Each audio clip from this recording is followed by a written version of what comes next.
like to announce 4 new temples, which in coming months and years will be built in the following locations. President Thomas S. Monson announcing to a worldwide audience during General Conference in April that the church will build 4 new temples around the globe. Crossing the Atlantic, we begin on the continent of Africa and to the site of what will be the Harare, Zimbabwe Temple. Almost 28,000 Latter-day Saints make their home in Zimbabwe, a nation of more than 14 million people. This will be the 7th temple to be built in Africa and the 1st in Zimbabwe. Back to the Western Hemisphere and to the coming site of the Quito, Ecuador Temple. Over 250,000 members of the church reside in Ecuador. The temple in Quito will be the 2nd in the nation, after its first in Guayaquil. In neighboring Peru, Lima will have a 2nd temple built in this capital city. There are more than 500,000 Latter-day Saints living in the country. The Lima, Peru, Los Olivos Temple is anticipated to be located in the northern section of the city.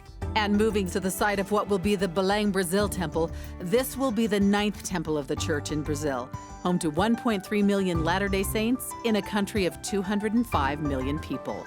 Heading to the Rockies of North America to the Fort Collins, Colorado Temple. A public open house was held in August and September for a host of Colorado residents and other guests, both Latter-day Saints and friends of the church, along with local media. More than 20,000 people toured the interior of the temple in Fort Collins during the 3-week open house, a standard practice of the church worldwide whenever a new temple is completed and before it's formally dedicated. The Fort Collins, Colorado Temple will be dedicated in 3 sessions the 16th of October.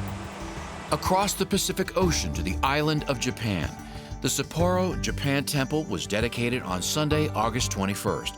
President Russell M. Nelson and Elder Gary E. Stevenson, both of the 12, took part in the cornerstone ceremony, which is one of the highlights of a temple dedication. The night before the dedication, Latter-day Saints and their friends gathered for the traditional cultural event held at a nearby auditorium, highlighting Japan's rich history and culture and the growth of the church in Japan. The Sapporo Japan Temple occupies some 9 acres of grounds that feature fountains, ponds, and gardens, so fitting for its Japanese setting. The grounds are open to the public in all 4 seasons for people to stroll about the beautiful walking paths. From the Far East, across the Pacific, and all the way over the Atlantic to Europe and to the Freiburg, Germany Temple, President Dieter F. Uchtdorf conducted rededication sessions of the temple on September 4th. This is the temple's 2nd renovation after previous renovations and expansion were completed in 2002. Most recently, the temple had been undergoing a new round of renovations for more than a year.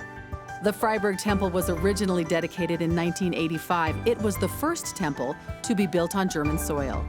The temple is located in the northwest section of historic Freiburg, a pastoral setting in modern times, and with its neighboring city that has much of the old world feel of an earlier era in Germany. Heading to North America and near the Rocky Mountains of the West, the dedication of the Meridian, Idaho Temple is still more than a year away, but it has a beautiful finishing touch already.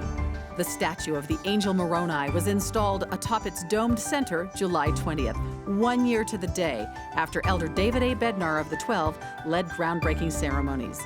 The city is adjacent to Boise's western suburbs. When dedicated, the Meridian, Idaho Temple will be the 5th operating temple in that state.